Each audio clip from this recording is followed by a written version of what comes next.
ওরে আল্লাহ, আমাদের দেশে বোধহয় গান বাজনা মোটেও হয় না, কেউ জানেও না। আমাদের এলাকায় কোথাও কোনো অনুষ্ঠানে কি গান বাজনা হয়?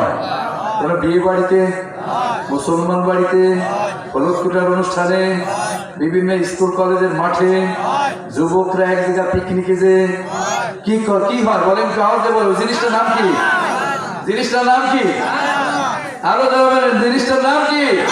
আমার আল্লাহ পাক গান বাজনা আছে কিনা 1500 বছর আগে, 1500 বছর আগে আল কোরআনুল কারীম সূরাতুল লুকমানের মধ্যে আল্লাহ 6 নম্বর আয়াতের মধ্যে বলেছেন লাহওয়াল হাদিস।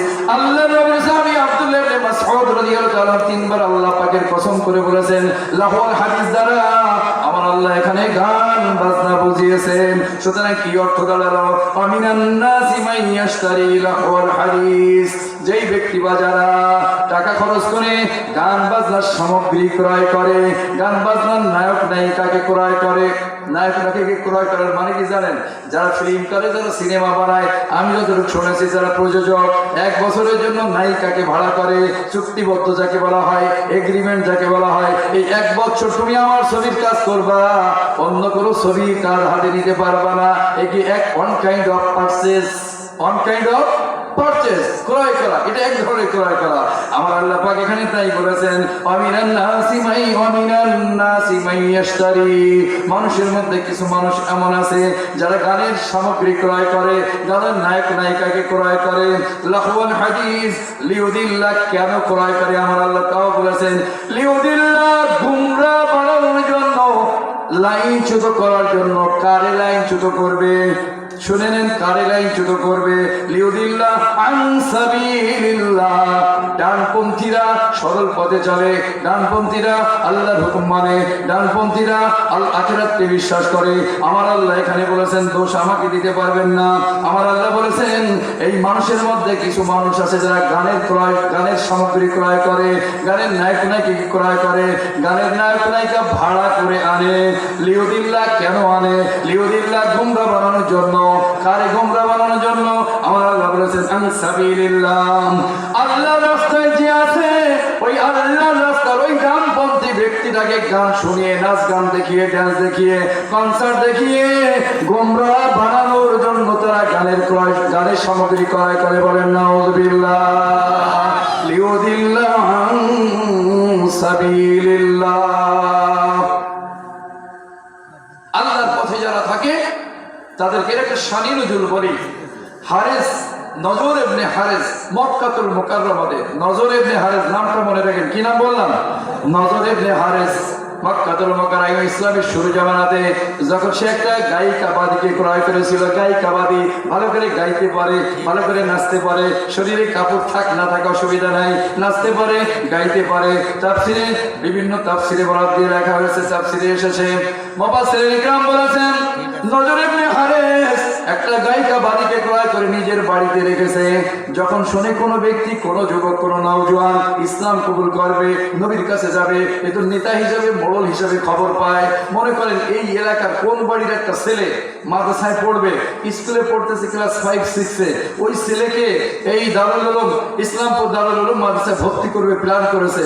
কোন ছাত্রীটা যে স্কুলে ভালো রেজাল্ট করতেছিল, ক্লাস 5-6-7-এ ভালো রেজাল্ট করতেছিল, ওর বাবা মা সিদ্ধান্ত নিয়েছে আগামী 3 দিন পরে এই দারুল উলুম মাদ্রাসায়, ইসলামপুর মাদ্রাসায়, মহিলা মাদ্রাসায় ভর্তি করবে। টিচাররা খবর দিয়ে দিলে এই গ্রামের এক মাতব্বরে যে ঘটনা তো ঘটে গেছে। কি হয়েছে? আমার স্কুলে তো 12টা বেজে যাবে। তাহলে কেন?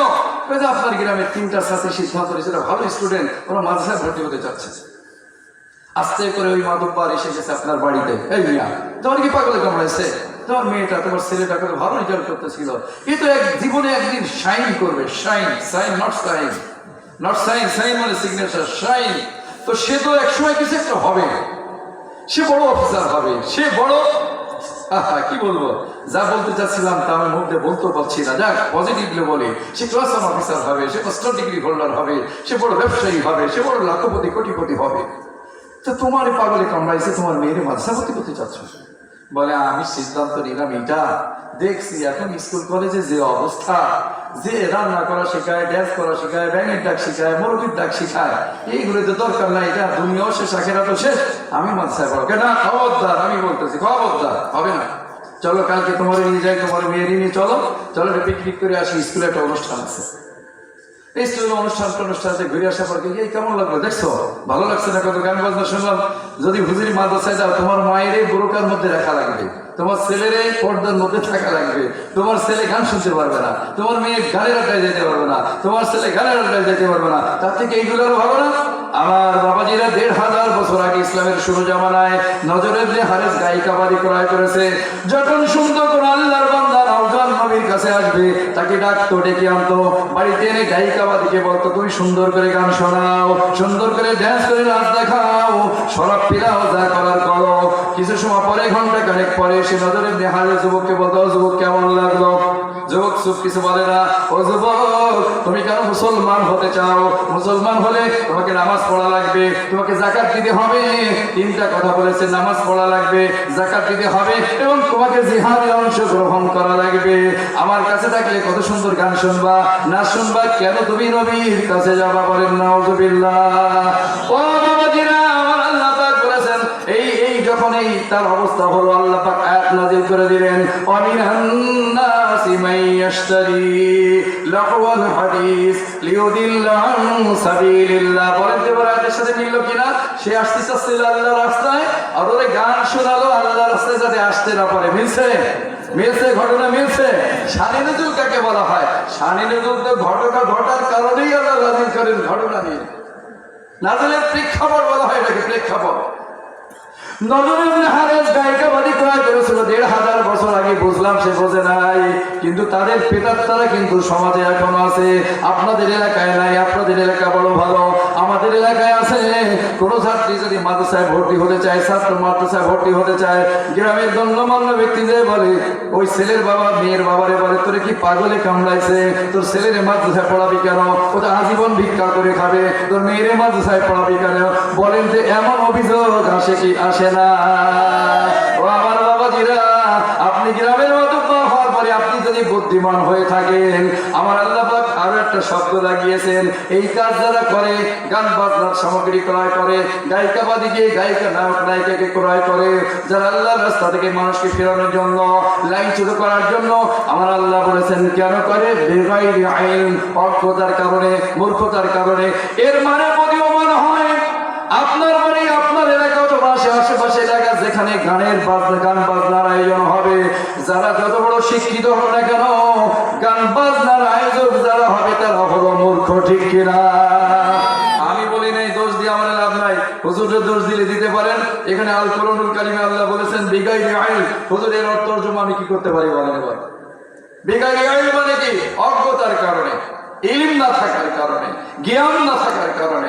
এক কথা জাহেল, যারাই গানের আয়োজন যেখানে করবে, বুঝতে হবে ওর অ্যারেঞ্জমেন্ট যারা করেছে, পৃষ্ঠপোষকতা যারা করতেছে, সে যত বড় শিক্ষিত হোক না কেন, আমার আল্লাহর ভাষায় সে হলো মূর্খ। মূর্খ না হলে গানের আয়োজন সে কোনোদিন করবে না। এটা কোরআনের ভাষা। আমার আল্লাহ পাক বলেছেন, মানুষের মধ্যে কিছু মানুষ এমন আছে, গানের সামগ্রী তারা ক্রয় করে কিসের কারণে? লিউদিল্লা আন সাবিলিল্লাহ, আল্লাহর পথের যারা আছে তাদেরকে লাইনচ্যুত করার জন্য। এবং কি করে? ওয়াত্তাখিদাহা হুজুয়া। এমন সময় আপনি প্রমাণ করে দেখেন, আপনার বাড়ির পাশে যদি কেউ পিকনিক করে, গান বাজনা বাজায় যুবকেরা, অথবা বিয়ে শাদী হচ্ছে, গান বাজনা বাজাচ্ছে, আপনি মৌলানা আব্দুল্লাহ সাহেব সহ উস্তাদদেরকে নিয়ে যদি চলে যান, যাই যদি বলেন আল্লাহ দোহাই দিয়ে, মৌলানা তাজুল ইসলাম নিজের কথা বলে নাই, আল কোরআনুল কারীম সূরাতুল লুকমান 21তম পারা 6 নম্বর আয়াতের মধ্যে বলা আছে, ও তোদেরকে দোহাই দিয়ে বলি, খবরদার এই কাজ করিস না। তারা কেউ জোর চাচাজান হুজুর জান তো জান, আপনারা আপনাদের কাজ করেন। ওয়াত্তাখিযাহা হুজুয়া, ওদেরকে যখন আল্লাহ পাকের আয়াতের দোহাই দিয়ে বলা হয়, তারা ঠাট্টা মস্করা করে, উপহাস করে। বলেন তো অনেক সময় এই সম্মুখীন আমরা হই কি হই না? বিয়ে বাড়ি গান বাজে, মুসল্লিরা নামাজ পড়তে পারে না, ইমাম সাহেব হুজুরে নিয়ে মুসল্লিরা দল বেঁধে যায়। সে বাড়িতে কি বলে, হুজুর জানতো জানো, ওই একদিন পোলা পানি করতেছে, ছেলেগুলারা করতেছিল, কিছু বোঝে না। আপনার পোলা যে ছেলে মেয়ে দুইটা, এখনো আপনার ছেলে মেয়ে পোলা পানে নাকি করে? পোলাপানে করে, পোলাপানরা করতেছে না, বোঝে। হুজুর আপনারা জানতো জান, ওয়াত্তাখিযাহা হুজুয়া, উপহাস করে আল্লাহ দোহাই দেওয়ার পরও আমার আল্লাহ তাআলা বলেছেন, এইবার শুনেন, যারা দোহাই দিলেন, যারা নায়িকা গায়িকা বাদী ক্রয় করে ভাড়া করে কনসার্টের আয়োজন করলেন, গানের আয়োজন করলেন, গানে মগ্ন থাকলেন, আপনাদের জন্য আল্লাহর পক্ষ থেকে ছোট্ট একটা পুরস্কার। আমার আল্লাহ পুরস্কার দিলেন, উলাইকা লাহুম আযাবুম মুহিন। এই ধারণার, এই মানসিকতার লোক যারা হবে, আমার পক্ষ থেকে তাদের জন্য কঠিন আযাবের ব্যবস্থা। বলুন সুবহানাল্লাহ। এখানে আমি আলহামদুলিল্লাহ বলেন না আলহামদুলিল্লাহ। মানে হুজুর একজনের মূর্তিছে আগামী পড়ে আপনি আলহামদুলিল্লাহ বললেন কেন, আমাদের বললেন কেন? যারা আমাদের ঘুমোতে দেয় নাই ঠিক মতো, যারা আমাদের নামাজ পড়তে দেয় নাই, যারা আমাদের ছাত্র আসতে দেয় নাই, এত বোঝানোর পরেও তারা গান বাজনা থেকে ফিরে নেয়, এদেরকে যদি আল্লাহ আস্তা মতো সাইজ করে, আমরা কি ব্যথা পাবো না? আমরা আনন্দিত হবো। আমি সেই জন্য আলহামদুলিল্লাহ বললাম। আমার আল্লাহ পাক বলেছেন, ইহনো কাজ যারা করবে, এই মানসিকতা যারা পোষণ করবে, এই ওই সমস্ত কাজে যারা পৃষ্ঠপোষকতা করবে, আমার আল্লাহ পাক বলেছেন, উলাইকা লাহুম আযাবুম মুহিন। তাদের জন্য আমার আল্লাহ পাক যন্ত্রণাদায়ক শাস্তির ব্যবস্থা আল্লাহ পাক করে রেখেছে।